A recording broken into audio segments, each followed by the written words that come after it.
Xo'p, senga savol. Seni eng yaxshi xususiyating nimada? Mening eng yaxshi xususiyatim noto'g'ri savol berishsa, o'sha odam kim bo'lishidan qat'iy nazar yo'q deya olaman. Ha, yo'q deya olaman degin.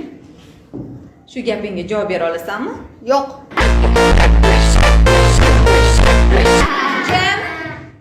Jim, nima kulbi? Tushunmadim. Maynavachchilik yig'ishtir hamma. Xo'sh, oilada nechta farzandsizlar? 4 ta o'g'ilmiz.